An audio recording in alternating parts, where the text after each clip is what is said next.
안녕하세요. 전자회사에 근무하고 있는 30대 여자입니다. 여러분이 생각하는 세상에서 가장 한심한 종류의 사람은 어떤 사람인가요? 저는 겉멋만 든 사람이 정말 한심하게 느껴집니다.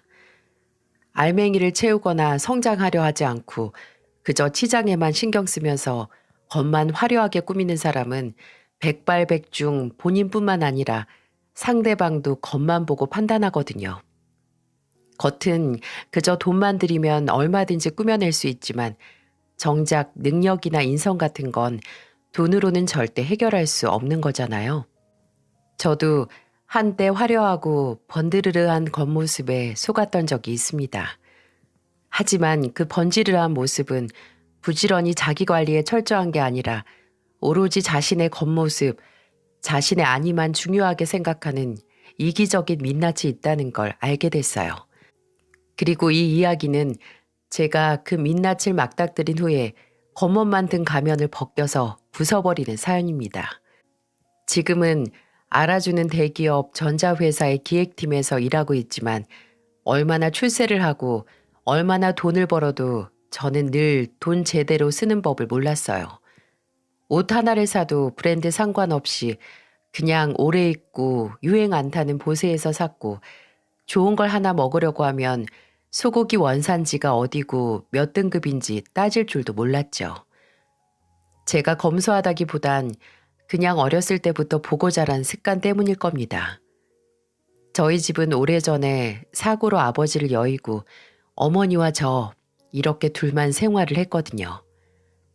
어머니께서는 오래된 설렁탕집을 운영하면서 저희 둘 모녀가 먹고 살 생활비를 벌었고 최소한의 생활비 외에 남는 돈은 모조리 저축을 하셨어요. 싼 게 비지떡이라는 말은 저희 어머니 앞에서는 비지떡이라도 배만 부르면 족하다라는 말로 무용지물이 됐고요. 그렇다고 살기 팍팍했던 건 아닙니다.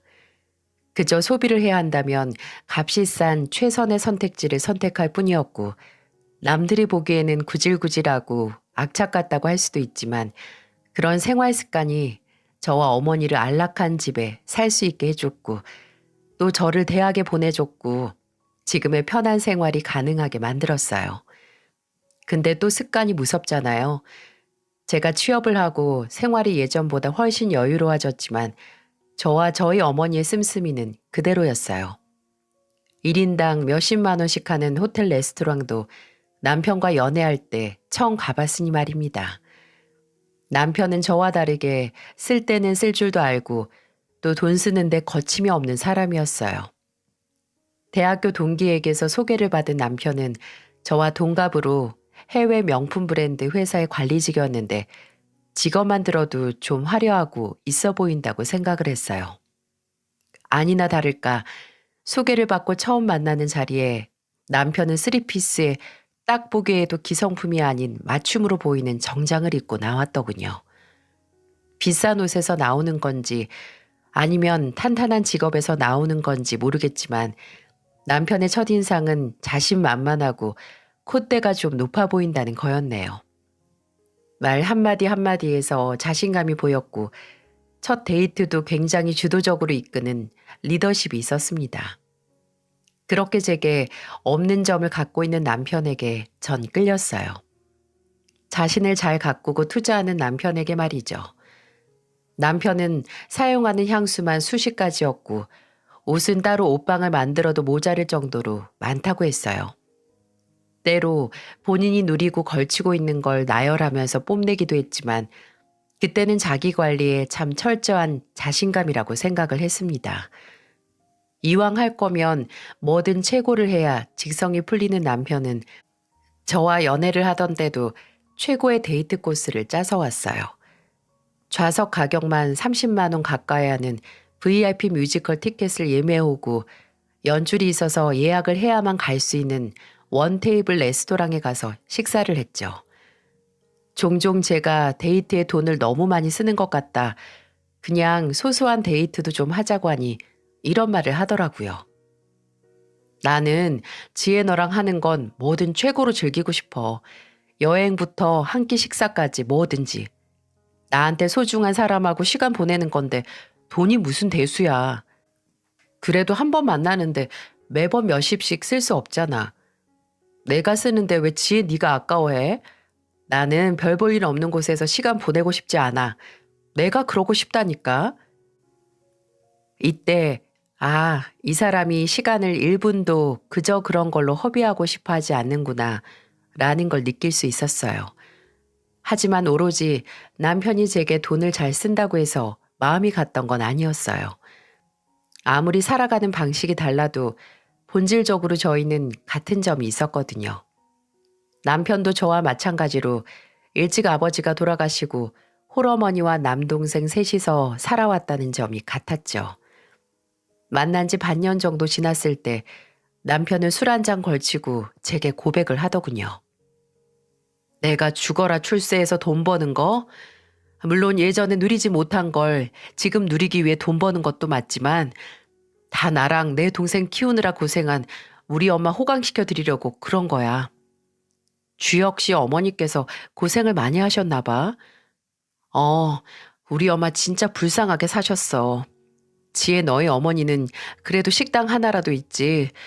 우리 엄마는 돌아가신 아버지가 남긴 빚 때문에 남의 집 청소해주는 아르바이트 하면서 몸이 부서져라 일하셨어. 지금에야 나랑 동생이 돈 벌어서 빚도 다 갚고 엄마 집 마련해서 편하게 사시지만 내가 평생 다 갚아도 모자라. 그 마음을 누구보다 잘 알았습니다. 저 또한 어머니께서 혼자 딸 자식 조금이라도 본인보다 편하게 살게 하기 위해 일하셨던 걸 알고 어른이 돼서 돈을 벌면서 늘 어머니 생각이 먼저 났거든요. 좋은 곳에 가면 어머니 생각이 가장 먼저 나고 좋은 걸 먹으면 어머니 생각이 나는 그런 마음을 말이죠. 살아가는 방식은 너무나 다르지만 이렇게 동병상련 감정을 느낄 수 있는 남편에게 정이 들었고 저희는 사귄 지 2년 만에 결혼 준비를 하기 시작했습니다.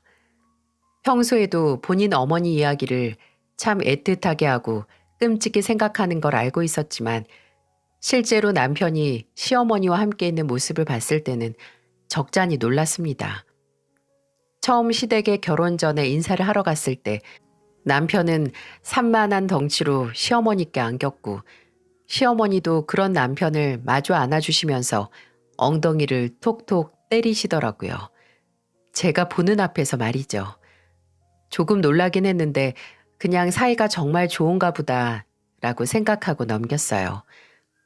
근데 남편을 안아주던 시어머니가 남편 뒤에 있던 저를 보는 순간 달라지는 표정과 눈빛에 흠칫하고 놀랐던 게 4년이 넘게 지난 지금도 기억이 나요.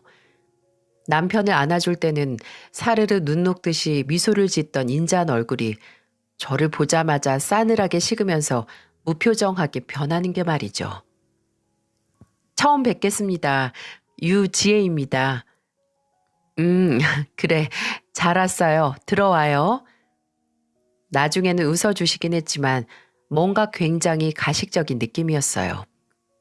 억지로 웃어 보여주는 그런 느낌이요. 찜찜한 마음을 애써 한 구석으로 몰아두고 들어가 자리에 앉았을 때 형식상 이런저런 이야기가 오고 갔습니다.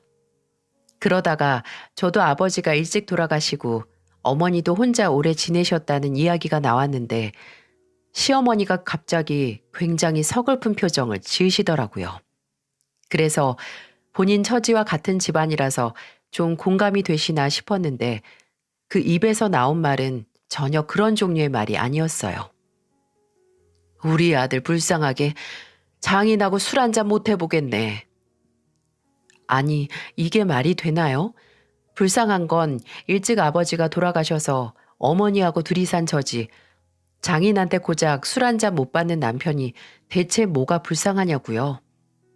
제가 어처구니가 없어서 뭐라 대답을 못하니까 남편은 수습한답시고 내가 결혼해서 장인어른 생기면 아버지랑 못 해본 거 하고 싶었던 걸 아셔서 그래. 라고 하는데 그 말에 저도 기분이 나빠 작은 목소리로 남편에게 그럼 나도 억울하지. 며느리 사랑은 시아버지라고 하잖아. 라고 했네요. 시어머니는 본인이 말실수한 걸 전혀 인지하지 못하고 그 후로도 제가 국내 대기업에 다닌다는 얘기가 나오니까 요새는 해외 브랜드가 최고라더라 라는 소리를 하셨네요. 좀 짜증이 나서 시댁 거실을 쭉 둘러보고 어머님, TV랑 에어컨이랑 저기 공기청정기 다 저희 회사 제품이네요. 써보니까 역시 국내 제품이 최고죠? 라고 하니 시어머니는 입술을 한번 삐죽거리고 바로 다른 주제로 대화를 돌리시더군요. 나중에 시댁에서 식사를 다 마치고 집으로 가려고 일어설 때 제가 나오면서 차 키를 남편에게 건넸거든요. 근데 배웅해 주시던 시어머니가 그걸 보고 또 이렇게 말씀하셨어요. 너는 네 손으로 운전대 안 잡니? 갈 때도 주여기를 꼭 시켜야 쓰겠어? 아니 그럼 남편 차를 타고 왔는데 굳이 제가 운전을 해서 가야 하는 건가요? 운전을 제가 안 했다는 것만으로 타박받아야 하는 건지 남편은 제게 우리 엄마가 나를 너무 아껴서 그래. 장가 간다니까 걱정되고 서운하셔서 괜히 지금만 그러시는 거지. 결혼하면 안 그러실 거야. 라고 했지만 저는 그 말을 믿지 않았어요.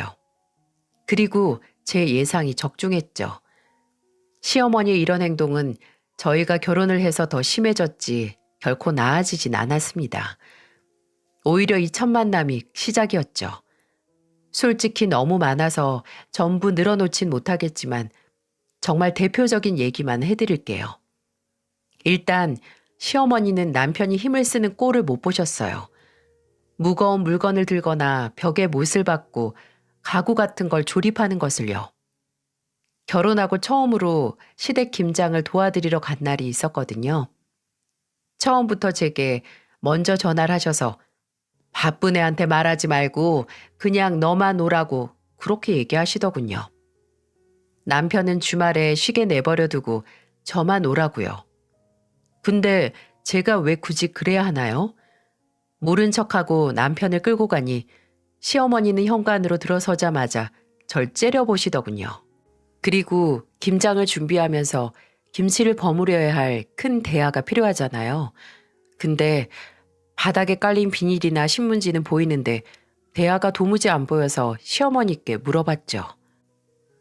어머님, 김장할 큰 대야 같은 거 없어요? 어디서 해요? 어? 아, 있어. 잠깐 기다려봐라.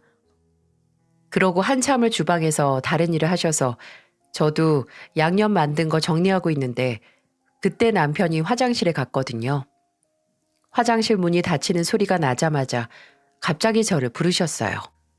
너 이리 와라 라고 부르셔서 간 곳은 다용도실이었고 시어머니는 다용도실 끝에 자리한 작은 창고 문을 가리키면서 이렇게 말씀하셨어요. 거기 열면 제일 윗칸에 다라이 큰 거 3개 겹친 거 있을 거다. 끄집어내서 이쪽에 내려다 놔라. 일단 시키시니까 하긴 했는데 느낌이 좀 이상했어요. 아무래도 타이밍이 말이죠. 남편이 없을 때 제게 힘쓰는 일을 시키려고 아마 기다리고 계셨던 것 같지 않나요? 그래도 사람이 그렇게 유치할까 싶어서 애써 다르게 생각하려고 하는데 제 느낌은 틀린 게 아니었네요. 시어머니는 남편에게는 담근 김치를 넣은 빈통을 안겨주면서 옮기라고 하시고 제게는 절인 배추가 가득 들어있는 스텐 대야를 안겨주시면서 거실로 옮기라고 하셨습니다. 뭐가 더 무거울까요? 남편은 키가 180이 넘고 운동도 꾸준히 해서 몸이 좋았고 저는 160 초반의 키에 몸에 근육도 얼마 없어서요. 근데도 시어머니 눈에는 남편이 세상 약해 보이고 제가 힘 좋은 돌쇠처럼 보이는지 너무나 당연하게 무거운 것만 골라서 제게 일을 시키시더군요. 진짜 헛웃음이 나왔습니다. 나중에 김장이 다 끝나고 설거지도 저를 시키시려고 하기에 중요한 전화 받는 척하면서 남편에게 떠넘겼어요. 그랬더니 시어머니가 한숨을 푹 쉬면서 설거지를 하려고 하는 남편에게 됐다, 가라 하고 본인이 하시더군요. 참나. 그리고 김치 2통 받고 집으로 가려고 하는데 정말 끝까지 그 김치통을 가리키면서 지혜가 들고 가, 잘 먹어라 라고 콕 집어서 말하셨어요. 진짜 너무하신다 싶어서 저는 잘 먹을게요. 여보 들고 내려와. 라고 한 다음에 먼저 현관문을 빠져나갔습니다. 명절에도 마찬가지였어요. 조금이라도 힘이 더 드는 일은 악착같이 제게 맡기려고 하셨어요. 이외에도 남편이 한 번씩 혼자 시댁에 가서 밥을 먹고 오는 날이면 어김없이 그날 저녁에 전화를 하셔서 너 요새 네 서방밥 잘 안 챙기니? 애가 집에 와서 한 달은 굶은 것처럼 밥을 먹고 가더라. 그럴 거면 너 일 그만두고 집에서 살림해. 무슨 대단한 일 한다고 서방 배 굶겨가면서 하니? 라고 하시기도 했어요. 처음에는 그 전화를 받았을 때 크게 당황해서 제대로 말도 못했는데 3번쯤 받고 나니 태연하게 집에서도 그렇게 걸신 들린 것처럼 먹어요. 걱정 마세요. 라고 할 수 있었네요. 그 후로도 종종 제게 일을 그만두면 어떻겠냐는 말을 꺼내시긴 했는데 그중에는 빨리 그만두고 집에서 쉬어야 애가 잘 들어선다 라는 이유 때문이었어요. 여자가 밖에서 오래 일하면 애가 잘 안 들어선다는 말도 안 되는 소리를 하면서 말이죠. 저희 부부가 결혼 후 얼마 안 지나서 바로 임신 계획을 생각했던 건 사실이었지만 제가 일을 해서 애가 안 들어선다니 말이 안 되잖아요. 근데 결혼하고 2년이 지나도 애가 안 들어서자 한 번은 저를 의심까지 하시는 거 아니겠어요? 몸에 이상이 없는 이상 이렇게 애가 안 생길 수 없다고 저를 끌고 산부인과에 가려고 하셨어요. 그것도 처음에는 밥 사주시는 척해서 저를 불러내신 후에 말이죠. 시어머니가 점심 한 끼 하자고 하셔서 나간 자리는 제 몸에 이상이 있는지 없는지 알기 위한 덫이었습니다. 식사를 다 하자마자 갈 곳이 있다고 저를 데려간 곳은 바로 산부인과였어요. 어머님, 여긴 왜... 내가 불안해서 직접 너 데리고 병원 와서 네 몸에 하자 없는 거 눈으로 확인해야 내가 발 뻗고 잘 수 있을 것 같아서 그래.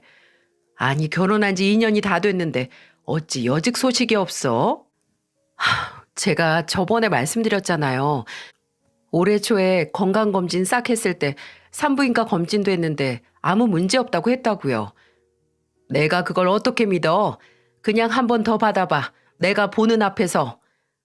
못 믿으시는 건 어머니 문제고요. 제가 괜찮다는데 대체 왜 그러세요? 그리고 제가 문제가 없다면 주혁 씨도 검사를 해야 하는 거 아닌가요? 뭐? 그게 무슨 소리냐? 내 아들 몸에 무슨 문제가 있다 이거냐?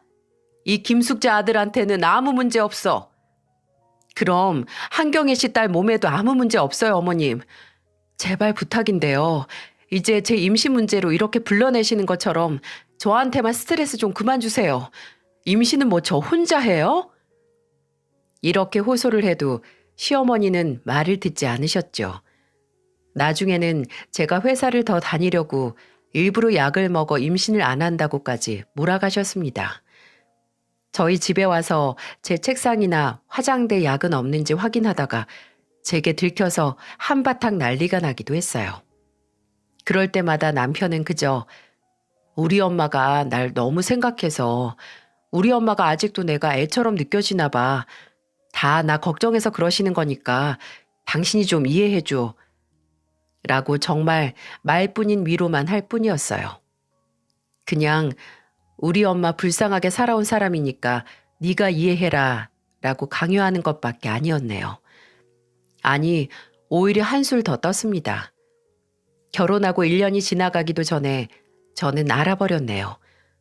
제가 이야기 초반에 남편은 본인에게 투자하는 걸 두려워하지 않고 자기 관리가 투철하며 소중한 사람에게도 돈을 잘 쓴다고 말했었죠. 근데 그게 아니었더라고요. 남편이 투자하고 돈을 쓰는 건 본인과 본인의 가족들에게 뿐이었어요. 저와 제 가족은 그 바운더리에 들어가지도 않았고요. 그건 결혼하고 나서 시어머니의 생신과 저희 친정어머니의 생신이 지나고서야 깨달을 수 있었죠. 시어머니는 11월 생이시고 저희 어머니는 2월 생이시거든요.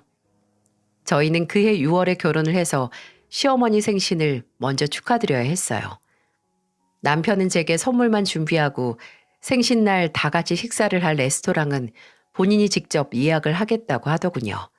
저는 남편이 제게 전해준 대로 시어머니께 드릴 조교기와 명품 스카프를 준비했어요. 꼭 어느 브랜드에서 사야 하는지 강조하더군요. 그리고 남편은 인당 20만 원 가까이 하는 고급 일식집을 예약했고요. 근데 시간이 흘러 저희 친정어머니 생신이 다가왔을 때 남편이 뭘 준비했는지 아세요? 이번에는 저희 어머니 생신이라서 제가 생신을 축하할 식당을 예약하려고 했는데 남편이 그런 저를 말리더라고요. 이번에도 식당은 자기가 알아볼 테니 저는 선물만 준비하라고요. 왜? 그냥 내가 예약할게. 안 그래도 어머니 요즘 회가 당긴다고 하셨는데 내가 오마카세 예약하려고 했는데. 회? 알겠어. 그럼 내가 좋은 대로 예약할게. 아무래도 선물은 당신이 준비하는 게 낫잖아. 나는 여자들이 뭘 좋아하는지도 잘 모르고.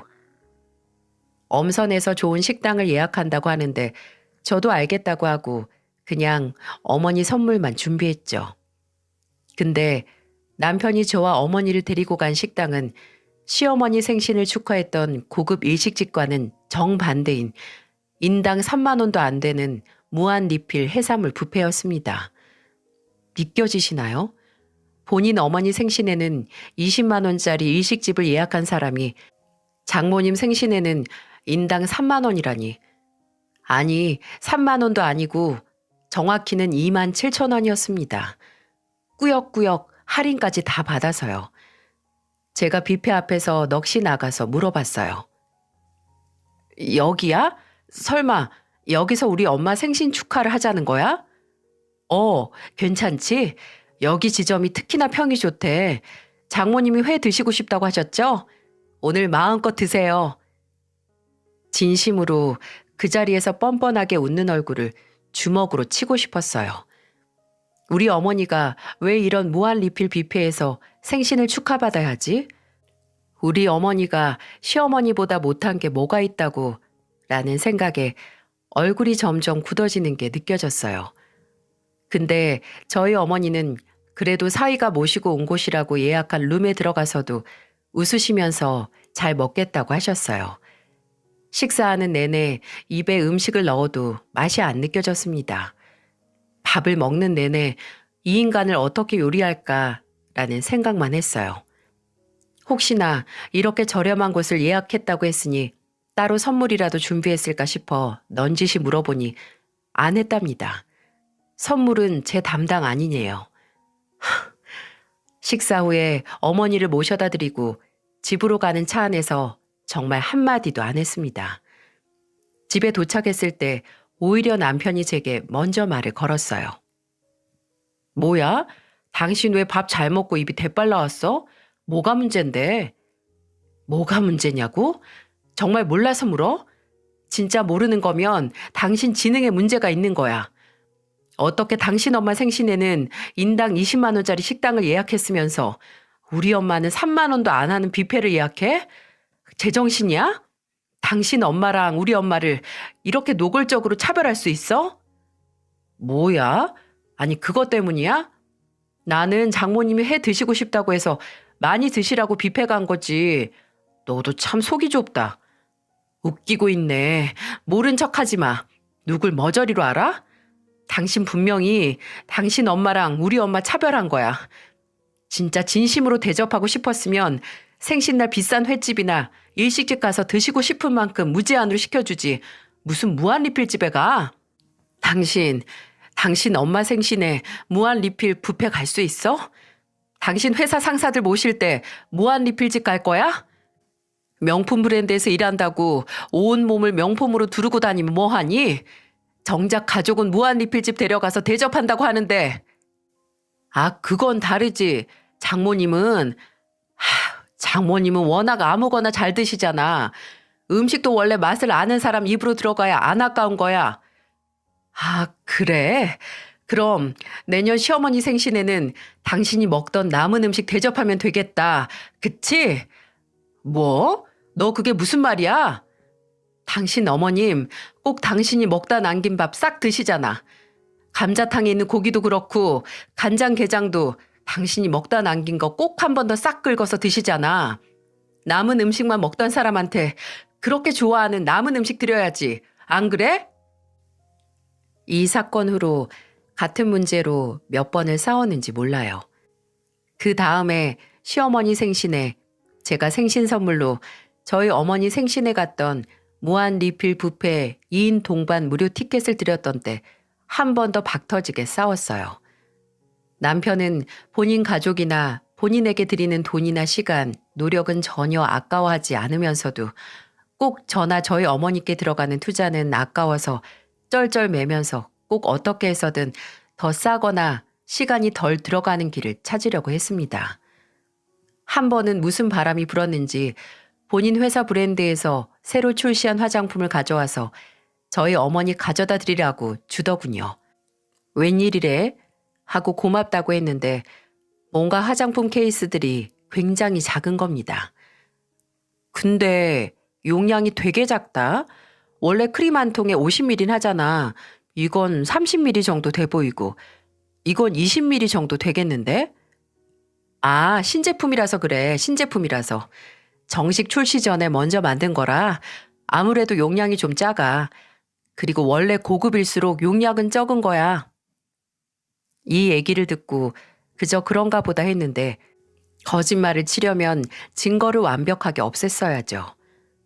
아파트 분리수거하는 날 박스를 치우는데 그곳에 남편이 저희 어머니께 드리라고 준 화장품 본품 박스가 있었습니다.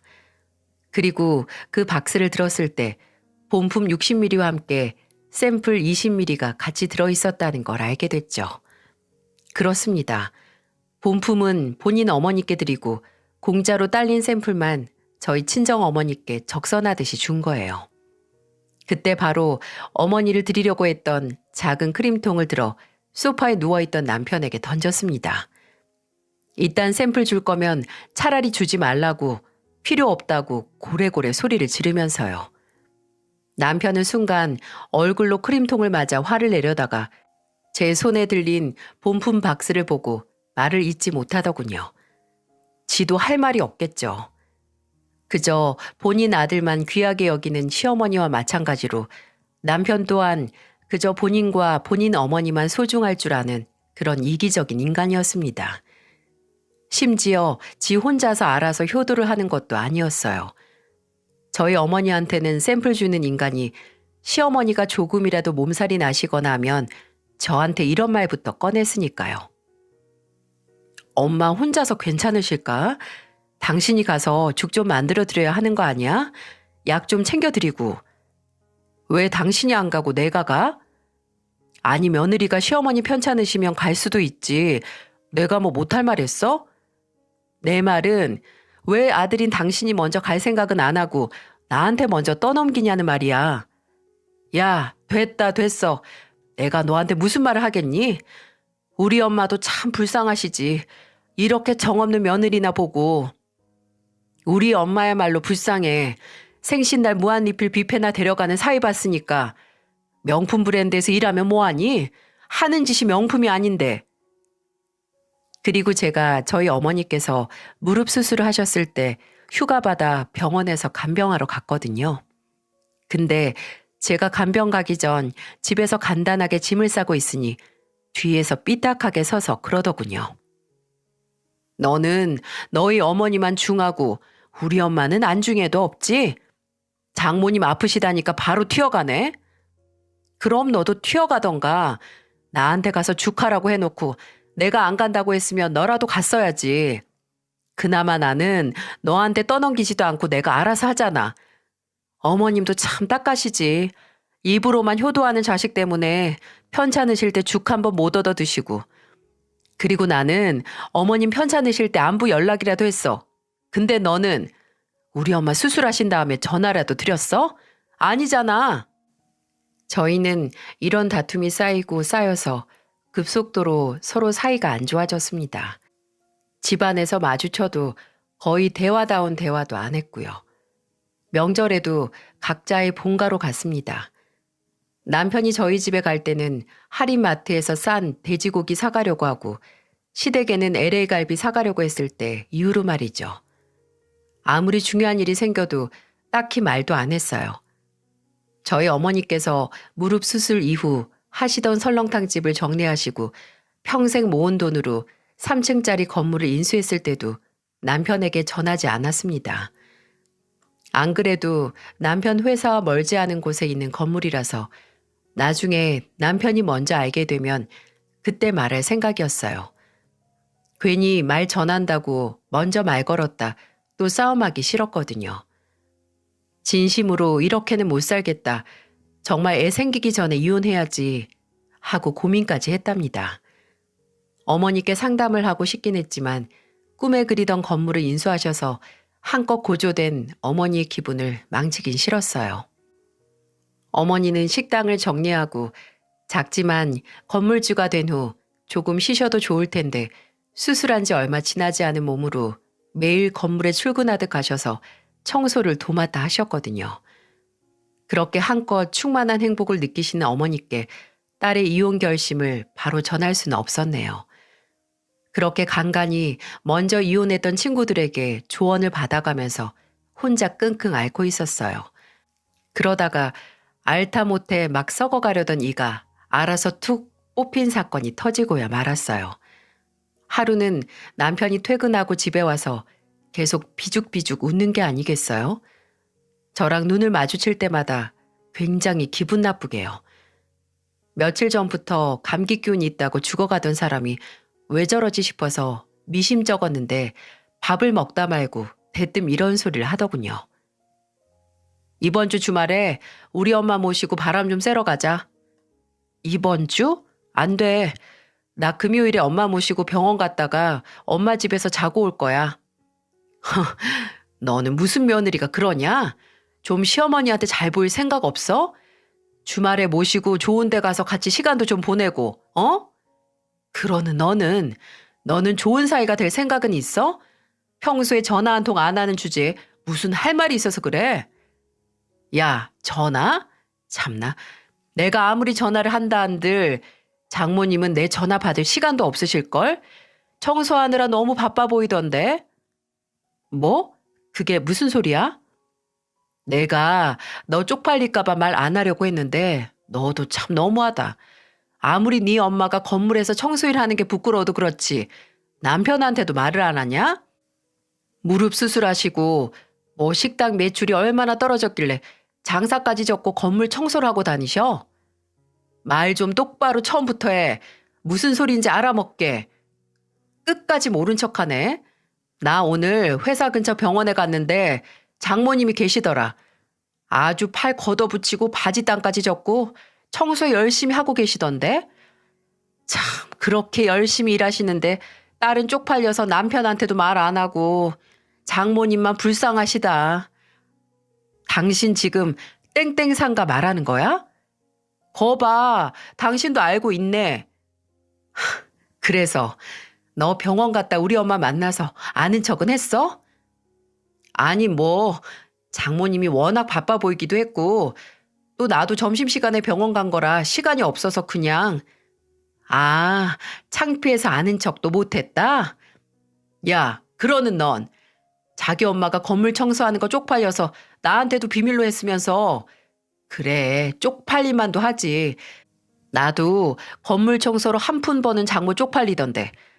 그래도 나는 또 되게 대단한 것 마냥 죽고 못 살고 챙기길래 효심이 지극한가 했더니 내가 너 그럴 줄. 야, 이 머저리 같은 놈아. 그 건물 우리 엄마 거야. 지난 9월에 매입하셨어. 순간 저희 둘 사이에는 정적이 감돌았습니다. 제 말에 멈칫한 남편은 잠깐 굳어있다가 이내 크게 비웃음을 날리면서 말했어요. 야, 표정 되게 진지하네. 나 믿을 뻔했다. 아무리 당장 쪽팔려도 수습 못할 거짓말은 하는 게 아니지. 너 나중에 어떻게 하려고 그러냐? 믿든 말든 그건 네가 알아서 하고. 쪽팔려서 모른 척을 했어? 우리 엄마를? 진짜 상상을 초월하는 쓰레기구나 너.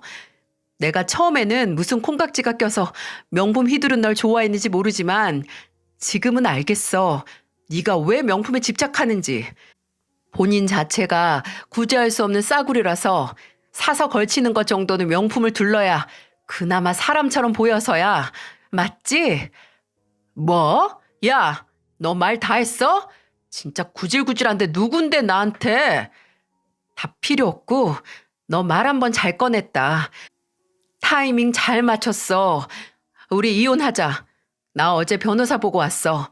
그냥 상담만 받으러 간 건데 상담하다 보니까 아무래도 안 될 것 같아서 이혼 소장 작성도 하고 왔어. 아, 여기 있다. 저는 휴대폰을 들어서 변호사 사무실에서 작성 후에 찍어둔 이혼 소장을 남편에게 들이밀었습니다. 지진이 난 것처럼 흔들리는 눈동자로 휴대폰 화면을 더듬던 남편은 손으로 입을 쓸더니 오히려 코웃음을 치더군요. 이혼? 네가 정말 돌았냐? 그 뻣뻣한 자존심 때문에 이혼한다고? 누가 내 자존심 때문이래? 너 때문이야, 너 때문. 네가 타지도 않고 분리수거도 안 되는 쓰레기 중에 쓰레기라서 그 악취 때문에 이혼하는 거야.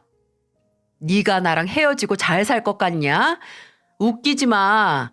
너 네가 대기업 다닌다고 믿을 구석 하나 있는 줄 아는데 건물 청소나 하는 별 볼 일 없는 신정분인 네가 나 없이 잘 살 것 같아? 아, 그러고 보니 이것도 있었네. 내가 부동산에 엄마랑 같이 갔었거든? 자, 봐.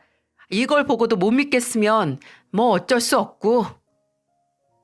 남편이 무슨 말을 하든 저는 들고 있던 휴대폰에서 다른 사진도 찾아서 남편 눈앞에 가져다 놨어요. 그건 제가 미리 찍어둔 어머니 명의로 된 건물 등기부 등본이었습니다. 이렇게 써먹을 줄은 몰랐는데 휴대폰을 들여다보는 남편의 표정이 점점 일그러지는 걸 보면서 조금 후련하긴 했어요. 남편은 한참을 손으로 입을 틀어다 맞고 충격에 빠져 있더니 이내 이런 헛소리를 내뱉더군요. 왜 나한테 말 안 했어? 꼭 해야 돼? 엄마가 건물 매입하신 게 지난 9월이라고, 9월. 우리 사이 진짜 안 좋았어. 당신이 추석에 우리 집에 돼지고기 사가고 당신 집에는 소고기 사갔을 때 더 나빠졌고.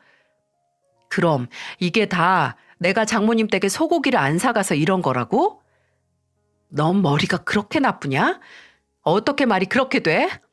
아니면 너무 충격받아서 뇌가 잠깐 기능을 상실한 거야? 당신이나 당신 엄마나 지들밖에 모르는 이기적인 쓰레기니까 이혼한다고. 됐냐? 이제 이해가 가? 이렇게 갑자기 헤어진다고? 안 돼. 어떻게 이렇게 헤어져? 난 못해. 갑자기도 아니고 당신 허락도 필요 없어. 내가 끝낸다면 끝내는 거야. 이혼 얘기가 나왔으니 한 집에 있는 건 아무래도 불편하겠지? 내가 나갈 테니까 이 집은 이혼 조정하면서 팔아서 쪼개든지 몰아주든지 하자. 야, 지혜야, 잠깐만. 너 이렇게 가면 분명 후회한다. 어? 간단하게 짐을 챙기는 제 옆에서 남편은 아주 성가시게 후회할 거다. 다시 생각해봐라.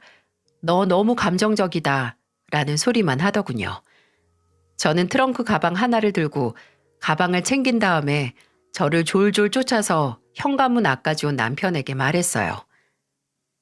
왜? 건물주 딸이라고 생각하니 이제야 아깝니? 너 같은 놈은 그냥 평생 껍데기나 치장하고 그렇게 소중한 네 엄마랑 같이 살아. 아마 너 같은 놈 데려간다는 여자 없을 테니까 지구상에 딱 하나 있는 너 좋다는 여자, 네 엄마 잘 모시면서 살라고. 그대로 저는 어머니 댁으로 향했습니다. 어머니는 제가 남편과 사이가 좀 서먹하다고만 알고 계셨지 이렇게 이혼까지 결심할 정도로 나쁘다고는 상상도 못 하셨거든요. 아닌 밤중에 이혼하겠다고 찾아온 딸을 보고 놀라긴 하셨지만 이내 제 설명을 듣고 잘했다고 안아주셨어요. 정말 오랜만에 어머니 품에 안겨서 시원하게 울었습니다. 그건 슬픔이나 아쉬움의 눈물이 아니라 후련함과 지금까지 참아왔던 울분을 해소시키는 눈물이었어요. 당연히 남편은 다음날 저희 어머니 댁으로 찾아왔어요. 남편이 올 줄 알았습니다. 그날 저희 어머니에게 전화가 한 통 왔거든요. 어머니가 건물을 매입할 때 도와준 부동산 중개인이었는데 오전 중에 어머니 건물에 대해 묻는 사람이 하나 있었다고 하더라고요. 땡땡 상가 건물 주인이 누구냐고, 언제 바뀌었냐고 꼬치꼬치 묻길래 그런 건 안 알려준다고 하고 쫓아냈대요. 40대로 보이는 남자였는데 혹시 아는 사람이냐고 했다고 하더라고요. 딱 보기에도 제 남편이었죠. 부동산에 건물주 이름을 확인하는 것도 못한 남편은 그래도 제 말을 믿기로 한 건지 어머니 댁으로 찾아와서 제게 용서를 구했어요. 여긴 왜 왔어? 난 너하고 할 말 없어. 잠깐만 기다려봐. 제발 대화 좀 하자. 나도 할 말은 해야지. 그러니까 변호사 통해서 하라니까? 너랑 나랑 이제 얼굴 마주보고 대화할 그런 사이 아니야. 지혜야, 제발 같이 산 시간을 생각해서. 같이 산 시간 생각하면 너 여기서 나한테 두들겨 맞았어. 진짜 본인이 어떻게 살았는지 객관화가 안 되는구나. 그런 너랑 내가 무슨 얘기를 하겠어. 2번 다시 찾아오지 마. 그럼 정말 끝까지 가는 거야. 다시 입을 열려던 남편을 무시하고 바로 쾅 문을 닫았습니다. 결과적으로 저희는 소송을 통해서 이혼을 했어요. 남편은 억울하다, 피해자는 본인이라고 했지만 어디 그게 사실이고 증거가 있나요? 오히려 제가 사기 결혼으로 소송을 하고 싶었지만 안타깝게도 저 또한 마땅한 증거가 없었기에 적당히 재판 전에 조정을 해서 마무리를 했습니다. 집과 재산을 거의 절반씩 나누어 가졌고 저는 그 후 이사를 가서 어머니와 함께 살았어요. 정말 반짝반짝 빛나는 사람이었기에 저도 그 사람 곁에 서면 함께 반짝거릴 줄 알았는데 오히려 그 반짝거림을 더 반짝이게 해주는 들러리에 지나지 않았습니다. 본인을 소중히 여기고 투자하는 사람이기에 저에게도 그럴 줄 안 거죠. 그저 겉모습에 속아한 결혼은 정말 속절없이 파국으로 가기 전에 최후를 맞이했네요. 근데 저는 이혼 확정이 나고 이제는 끝이라고 생각을 했는데 이혼하고 한 10달 정도 지났을 때였을까요? 모르는 번호로 전화가 오더군요.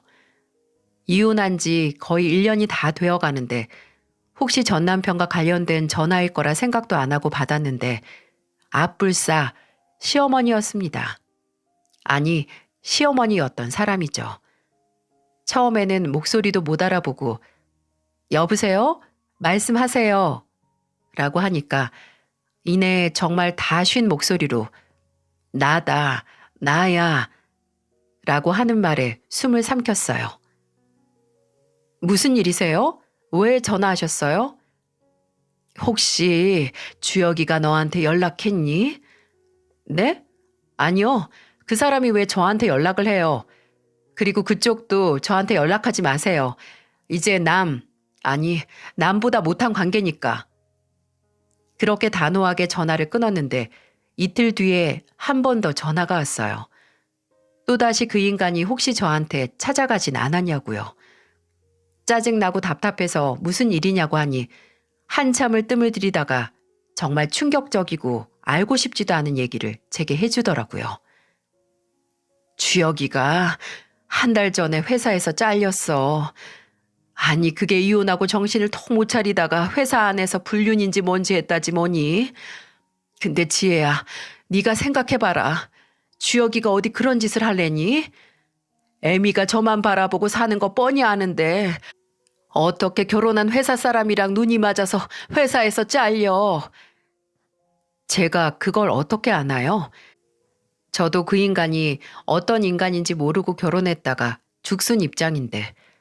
근데 회사 내 불륜으로 품위 유지를 어겨 해고됐다니 참 구질구질하고 가지가지하네요. 저는 끝나지 않을 것 같은 푸념을 늘어놓는 시어머니에게 그 인간이 어떻게 되든 상관없고 저한테 오지도 않을 거다. 그러니까 다시는 연락하지 마라라고 하고 전화를 끊었습니다. 근데 말이 씨가 된다고 시어머니와 그 전화를 하고 일주일 뒤에 또다시 모르는 번호로 전화가 오는 게 아니겠어요? 새벽에 전화가 울려서 눈도 못 뜨고 모르고 받아버렸는데 그 인간이었습니다. 혀는 베베 꼬여서 알고 보니 술에 왕창 취해서 전화를 건 거였더라고요. 여보세요? 지혜야, 너니? 술 마셨어? 됐다. 나 끊는다. 잠깐만. 잠깐만 목소리 좀 들려줘. 내가 왜 너한테 아까운 내 목소리 들려줘? 술 마실 거면 곱게 마시고 잠이나 자. 잠이 안 오면 어디 머리라도 들이박아서 기절이라도 하든가. 지혜야, 나는 네가 나한테 이렇게 모질게 말을 해도 그래도 네 목소리만 들어도 좋다? 내가 진짜 요즘 너무 살기 싫어서 그래서 한 잔 했다. 한 잔이 아니라 한 바가지는 한 것 같다. 불륜하고 신세 망쳐서 살기 싫냐? 근데 어떻게 하니? 다 네 잘못인데 나한테 전화해서 쓸데없는 하소연 하지 말고 네 엄마한테나 해. 네 엄마 너 걱정해서 나한테까지 전화하시더라. 죄송하지도 않니? 매번 입으로만 우리 엄마 불쌍한 사람이라고 하는데 네 엄마 불쌍하게 만드는 게 바로 너 같은 자식이야. 이제 술 먹고 실수로라도 전화하지 마. 진짜 피 보는 수가 있어? 그렇게 전화를 끊은 후로 다시 전 남편이나 시어머니였던 사람에게서 연락은 오지 않았어요. 전화 왔던 번호를 모두 차단으로 돌리기도 했지만 나락으로 떨어지는 인생을 더 곤란하게 만들기 싫었겠죠. 예전에 전 남편을 소개해줬던 대학 동기에게서 남편이 여전히 백수로 살고 있고 그러다 시모와 함께 작은 집으로 이사를 갔다는 소식을 들은 후로는 어떻게 사는지 모릅니다.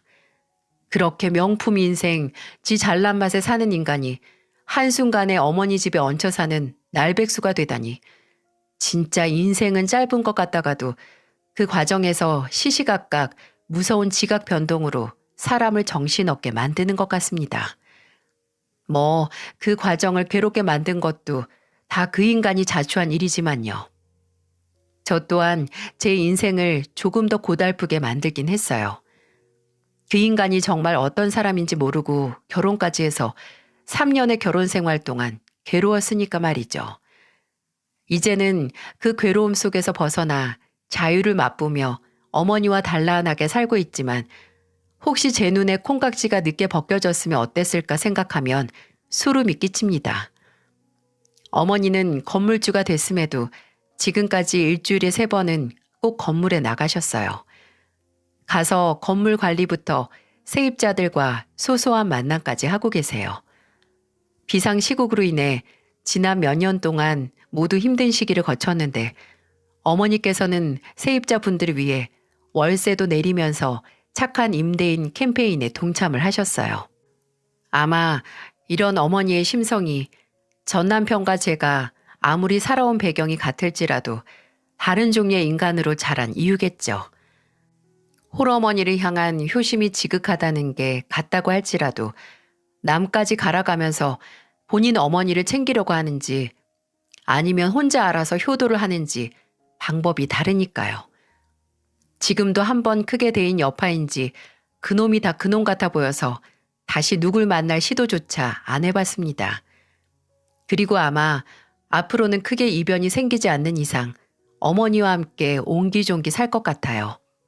지금 이 생활에 너무 만족하고 있거든요. 어쩌면 괜히 콩깍지까지 써가면서 결혼을 했기에 그런 고생을 한 건 아닌가 싶기도 하네요. 이야기를 들어주신 여러분께서도 만족스러운 인생을 살아가시길 바랍니다. 건강하시고 항상 행복하세요.